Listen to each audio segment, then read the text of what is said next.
మీరు polycystic ovaries అనగానే నాకు ఎందుకో అవుట్ ఆఫ్ బ్లూమ్ నుంచి ఫైబ్రాయిడ్స్ అన్న వర్డ్ కూడా వచ్చింది బ్రెయిన్లోకి. ఈ ఫైబ్రాయిడ్స్ కూడా ఉండడం ఎక్కువగా చూస్తున్నాం కదా, అవి క్యాన్సరియస్ అమ్మా?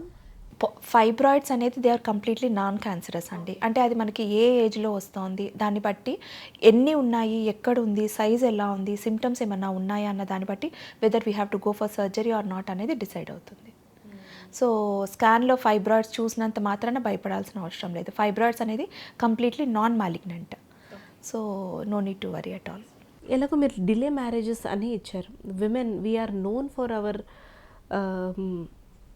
Systematic life style. అట్లీస్ట్ ఏ కారణం చేతైనా సరే లివిన్లో ఉండడం కానీ, మల్టిపుల్ సెక్షువల్ పార్ట్నర్స్ ఉండటం కానీ, మన గురించి మనం ఆలోచించుకోకుండా అన్ప్రొటెక్టెడ్ సెక్స్ ఇంటర్కోర్స్, ఆ తర్వాత కాంట్రసెప్టివ్ పిల్స్, ఎమర్జెన్సీ కాంట్రసెప్టివ్ పిల్స్ని రెగ్యులర్ మోడ్లో వాడటం కానీ, వీటన్నిటి వల్ల అంటే మనం ఒక్కొక్క ఆస్పెక్ట్ని అడ్రస్ చేస్తూ వద్దామా.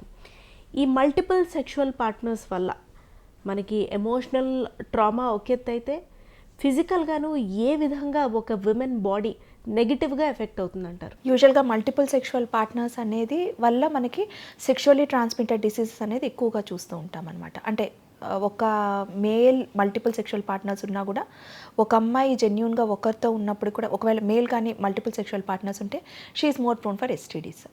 సో ఏదైనా హెర్పిస్ ఇన్ఫెక్షన్స్ కానీ అట్లా ఇన్ఫెక్షన్స్ అనేది ఎక్కువగా చూస్తాం. సెక్షువల్లీ ట్రాన్స్మిటెడ్ డిసీజెస్ అనేది ఈ మల్టిపుల్ సెక్షువల్ పార్ట్నర్స్లో చూస్తాం అనమాట. ఇంకొకటి, ఈ మల్టిపుల్ సెక్షువల్ పార్ట్నర్స్ ఉన్న కేసెస్లో ఏంటి అంటే క్యాన్సర్ సర్విక్స్ అనేది it is one of the aetiological factor అనమాట. క్యాన్సర్ సర్విక్స్ కానీ over a period of time, it's not like immediately వస్తుంది అన్నట్లు కాదు. Over a period of time multiple sexual partners is one of the high risk factor for cancer cervix. అందుకే మీకు idea ఉంటుంది, HPV vaccination కానీ వేయించుకోండి, చిన్నపిల్లలకి వేయించండి అని చెప్తున్నాం. ఇప్పుడు గార్డాసిల్ వ్యాక్సిన్ కానీ సర్వారిక్స్ వ్యాక్సినేషన్స్ అనేసి వచ్చాయన్నమాట. So young individual as early as 9 years 10 yearsలో కానీ మనం హెచ్పివి వ్యాక్సినేషన్ ఇచ్చాము అంటే ఈ క్యాన్సర్ సర్విక్స్ ఎఫెక్ట్ అయ్యే ఛాన్సెస్ చాలా మటుకు తగ్గుతుంది. సో యూజువల్గా యంగ్ ఏజ్లో ఇస్తే మనకి ఇమ్యూనిటీ కూడా కొంచెం బెటర్గా ఉంటుంది. అంటే ఈ హెచ్పివి వ్యాక్సిన్ అనేది యంగ్ ఏజ్లో వేసుకునే దానికి ఓల్డ్ ఏజ్లో వేసుకునే దానికి డిఫరెన్స్ ఉంటుంది. అంటే ఇమ్యూనిటీ లెవెల్స్ అనేది బెటర్గా ఉంటుంది అనమాట యంగ్ ఏజ్లో. ప్లస్ అందులోనూ 2 doses ఇట్ ఈస్ ఎనఫ్ అనమాట యంగర్ ఏజ్లో వేస్తే. ఓల్డ్ ఏజ్ అంటే as late as until 45 years వరకు మనం హెచ్పివి వ్యాక్సినేషన్ అనేది ఇవ్వచ్చు. సో కాకపోతే అడల్ట్ కొంచెం ఓల్డ్ ఏజ్లో వేస్తే మాత్రం, అదే మిడిల్ ఏజ్ గ్రూప్లో వేస్తే 3 doses అనేది అవసరం పడుతుంది.